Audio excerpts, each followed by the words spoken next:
You are being lied to every single day.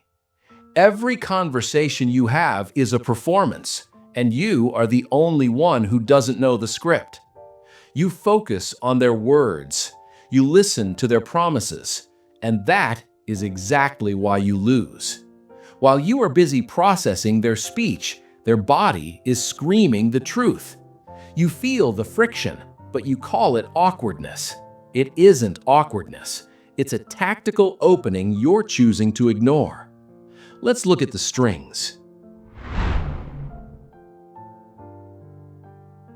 Welcome to the Obsidian Vault. Look at the screen. You see a man in a tailored suit. He speaks of confidence. He speaks of record profits. His voice is steady. His optics are perfect.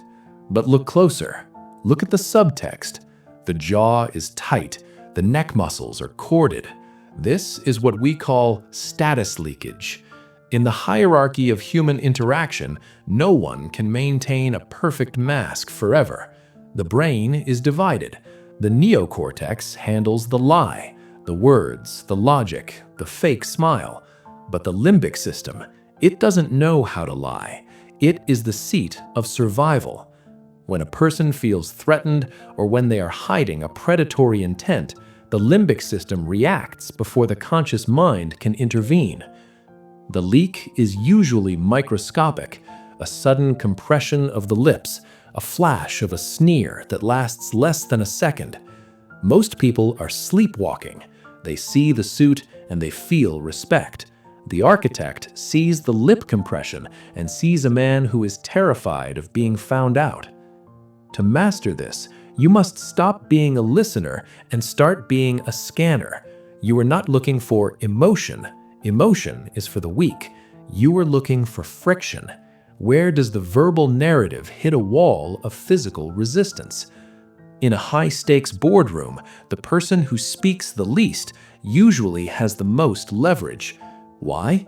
Because they are observing the leakage of everyone else. They are collecting data points while others are busy wasting breath. When you understand status leakage, you realize that confidence is often just a very loud mask for fragility. We don't care about what they want you to see. We care about what they cannot help but show. Dominance begins when you realize that every superior you meet is actually leaking a map of their own insecurities. You just have to be awake enough to read it.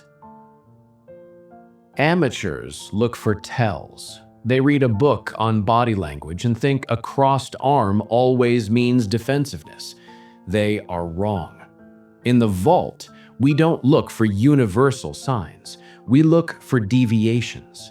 Before you can dismantle someone, you must calibrate them.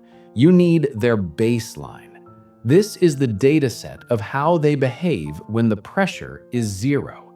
How do they hold their coffee? How often do they blink when talking about the weather? What is the natural rhythm of their hands? If you don't have the baseline, you are just guessing, and guessing is for the prey. The architect spends the first 5 minutes of any encounter in total observation. I ask throwaway questions. I ask about their drive over. I ask about their weekend. I am not being polite. I am mapping their nervous system. I am looking for the natural architecture of their personality. Once the baseline is established, any shift becomes a red flag. A man who normally gestures wildly but suddenly freezes when asked about a specific contract isn't just being quiet. He is experiencing a systemic freeze response. His brain is rerouting power from his limbs to his lying neocortex. Most people wait for the big lie. They wait for the stutter or the sweat. They miss the subtle shift in blink rate. They miss the foot that was bouncing for 10 minutes and suddenly stopped dead the moment a specific name was mentioned. Direct. Calibration is the ultimate high-status move. It shows you are not rushed. You are not eager to speak. You are a predator waiting for the target to reveal their own pattern before you decide how to break it. You don't judge the behavior, you judge the change in behavior. Remember, the truth isn't found in a specific gesture. It's found in the friction between their baseline and the current moment. Learn to calibrate, and you will see the world in high definition while everyone else is looking at a blur. Now, let's go deeper. Beneath the baseline lies the microfracture. These are micro-expressions, involuntary facial movements that last less than 1/25th of a second. They are the honest whispers of the subconscious. Even the most seasoned Machiavellian cannot stop them. They happen before the social mask can be clamped back into place. Now, look at the digital display. We are slowing down the footage. Look at the corner of the subject's mouth. For a fraction of a second, it hitches upward on one side. That isn't a smile, that is contempt. Contempt is the most dangerous leak you can find.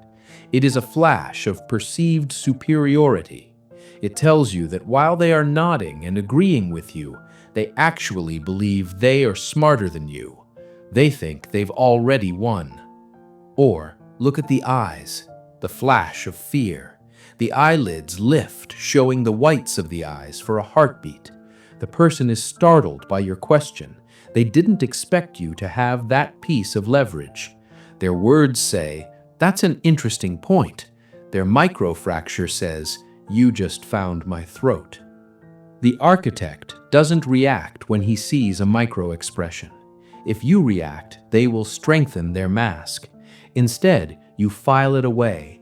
You note the fracture. You now know exactly where the pressure point is located. You must train your eyes to stop looking at the face as a whole and start looking at the zones, the forehead, the eyebrows, the bridge of the nose. When these zones disagree with the voice, believe the zones. A person can practice a speech for 1,000 hours. They cannot practice their facial nerves. The microfracture is the biological equivalent of a confession. In the game of power, he who sees the fracture first owns the room.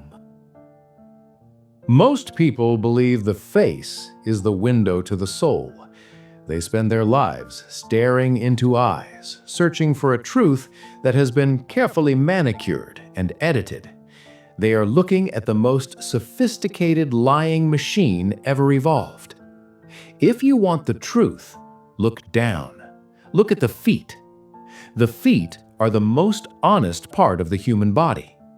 Evolutionarily, they were responsible for our survival long before we learned how to speak or smile. When a predator approached, the feet didn't wait for a committee meeting. They reacted: fight, flight, or freeze. While the target is busy crafting a sentence to impress you, their feet are already making a move.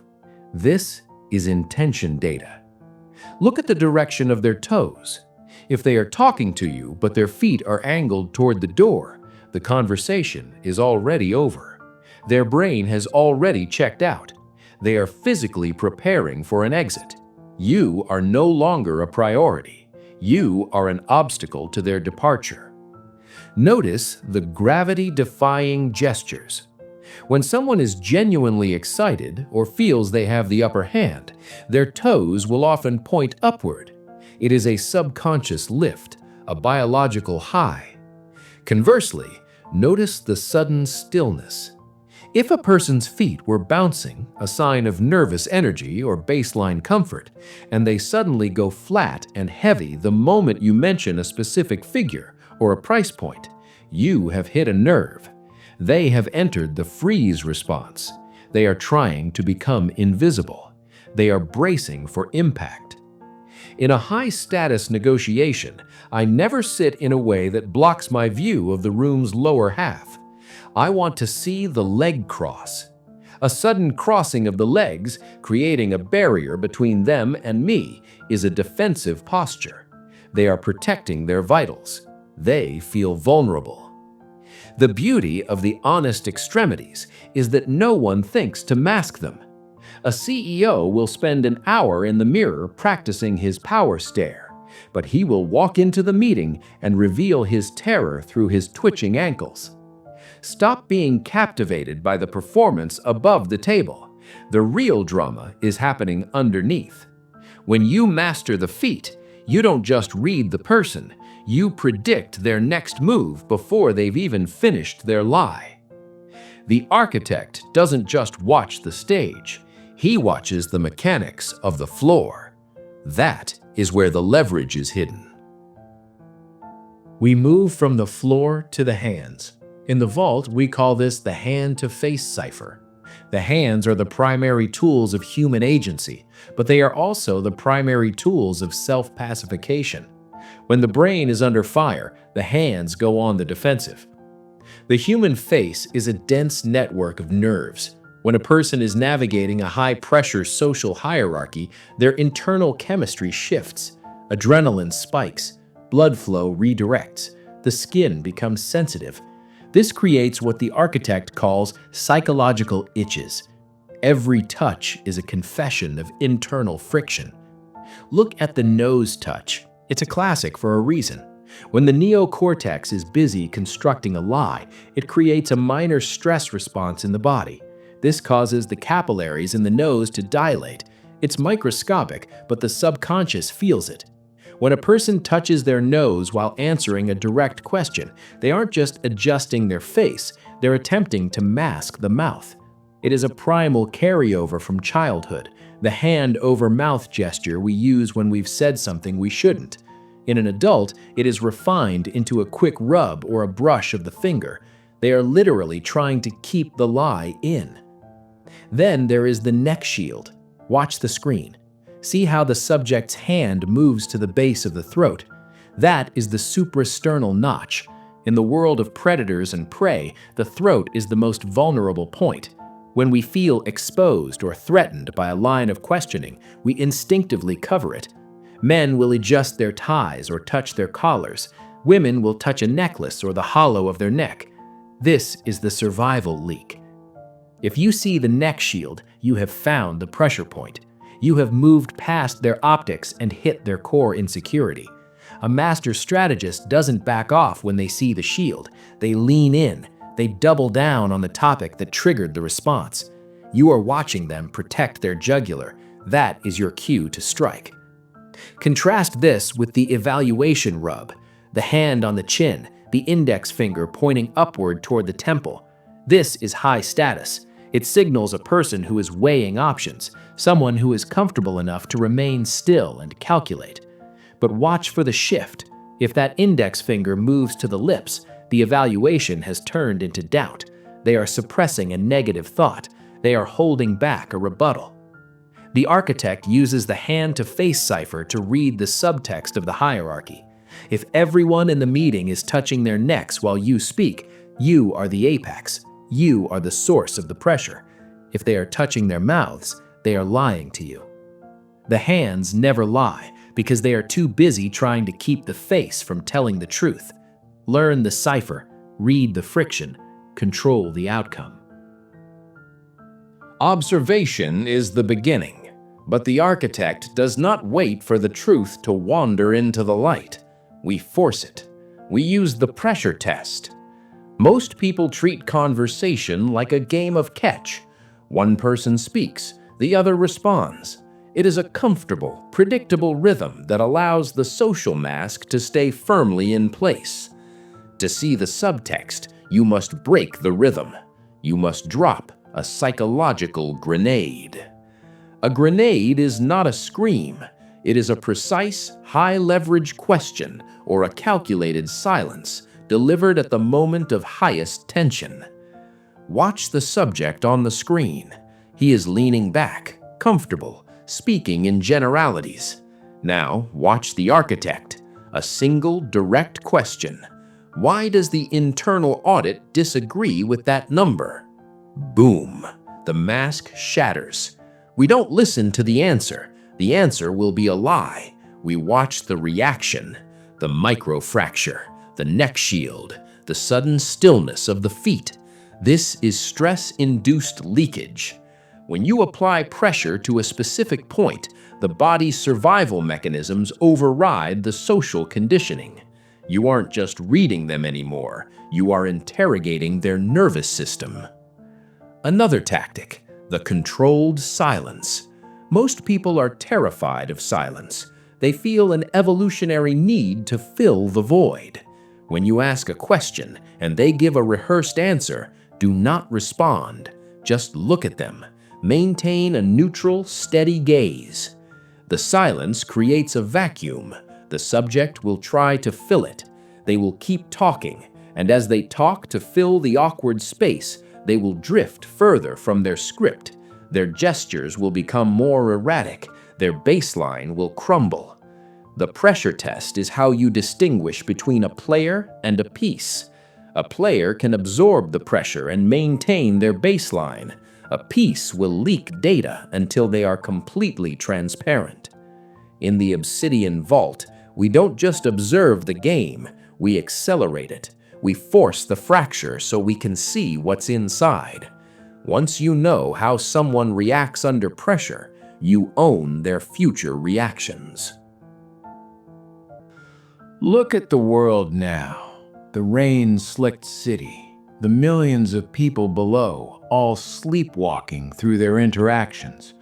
They believe they are having conversations. They think they are making connections.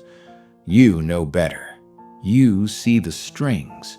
You see the status leakage, the micro fractures, and the honest extremities.